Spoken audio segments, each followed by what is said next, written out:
Now we'll be dragging the bottom of the bay for about 15 minutes. Now if you look off to the left-hand side, you'll see that bridge doesn't quite make it to South Padre Island. That was the original causeway built in 1954. Now during its construction, there was a drought going on, so they decided to conserve fresh water, mixing all that concrete with salt water. They later found out that that was a pretty big mistake. In a day and age where bridges were designed to last about 50 years, that one only lasted about 20. They opened the bridge ahead of us in 1974. At the time, it was the longest bridge in Texas at 2.39.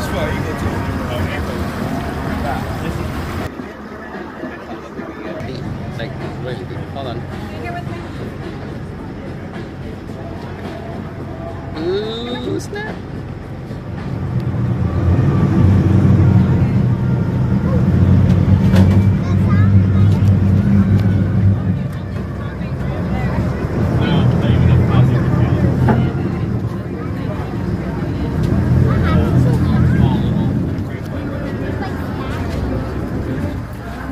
Alright guys, I need to be able to see their hand signals as we're backing up. Excuse me, guys.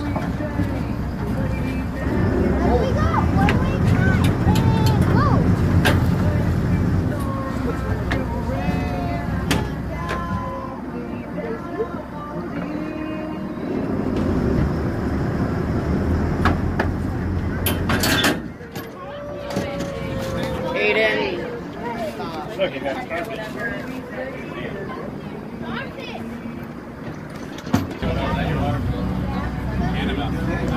Starfish and there's a sardine. So good? Where are you catching that? Sea star, what else is sea star? That's it? Yeah. We got a fish! Alright guys, we're going to pause on our second, we do have our catch on board. We're going to pause our second drag. We're actually a dolphin coming right under the boat from the right hand side. We're going to hang out with the dolphin. There's the dolphins on this side. Right now we're actually not that deep. We're at about 6 feet of water. And the average depth of the whole bay from here to Corpus Christi is only about 3.5 feet.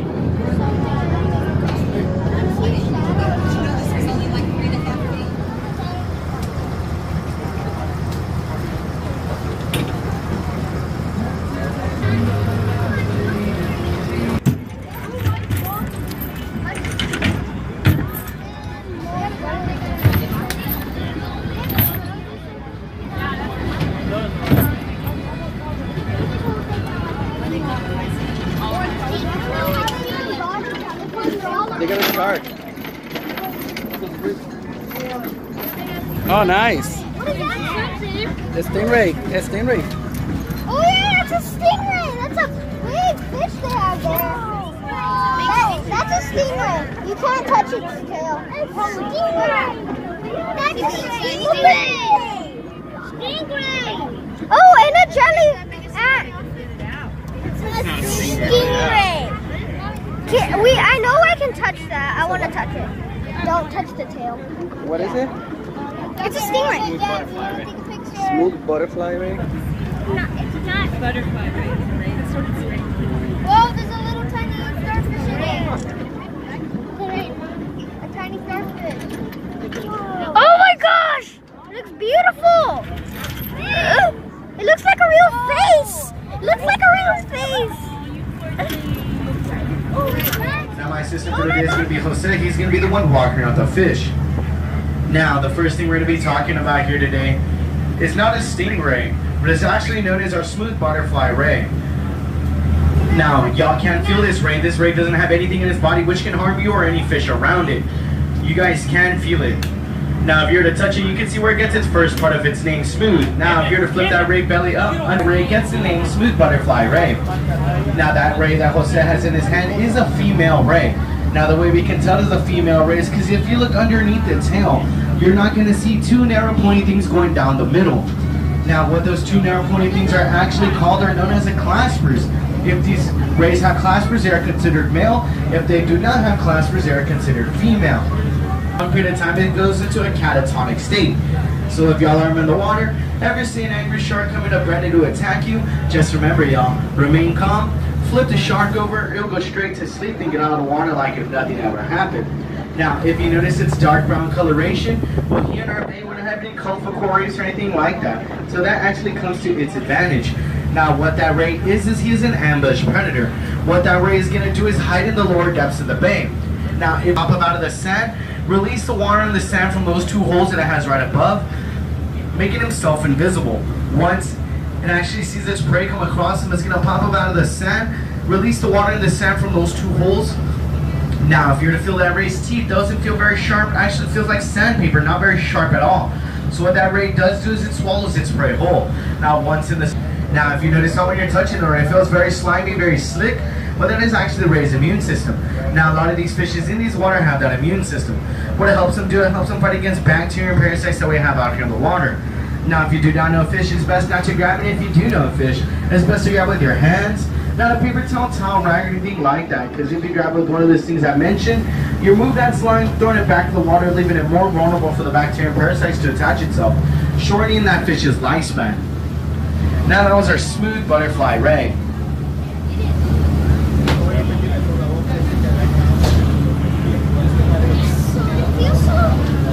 The last and final thing we're going to be talking about here today is not called a starfish, but the correct term is actually known as a sea star. Now the specific species of sea star that Jose has in the tank today is known as sea star's eyes. Those sea stars actually have 5 eyes, 1 at the end of each arm. Now right there in the center is the sea star stomach. Now the way we can tell a sea star has not recently eaten, because in that stomach it'll be concaved in. Now the way we can tell a sea star has recently eaten, because in that stomach it'll have a bump. If you were to flip that sea star around in each of those arms, they can actually have about 100 little legs called tube feet. Now in the center of all those 2 feet is the sea star's mouth. Now in that mouth, that sea star has 3 sharp teeth. Now those 3 sharp teeth aren't big enough to actually grip onto anything, so it uses them as like a drill. So let's say for instance y'all are walking around the beach, notice how you pick up those pretty seashells that have holes in them. Well, that sea star right there is one of the one who puts them there. What that sea star is going to do is walk up onto those shells, perform 360 rotations about 1,000 times, taking 1 process to do so. Once it actually makes a hole into that shell, what that sea star is going to do, what those sea stars would do is walk around the lower depths of the bay looking for smaller sea stars.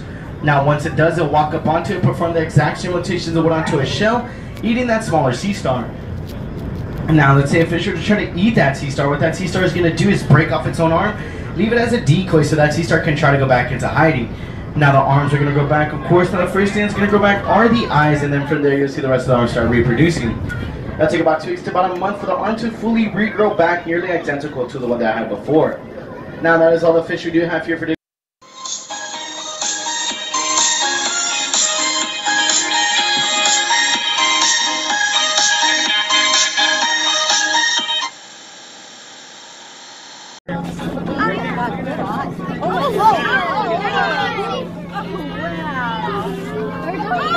Oh, honey, do you want up here?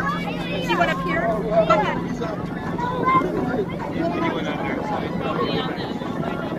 Oh, that was happy.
especially out there to the right-hand side. If you close look, you'll see a small one. I have the calf born here recently in the past couple of weeks. Now, a calf will swim in small between 6 months and a year until it's strong enough to swim out on its own.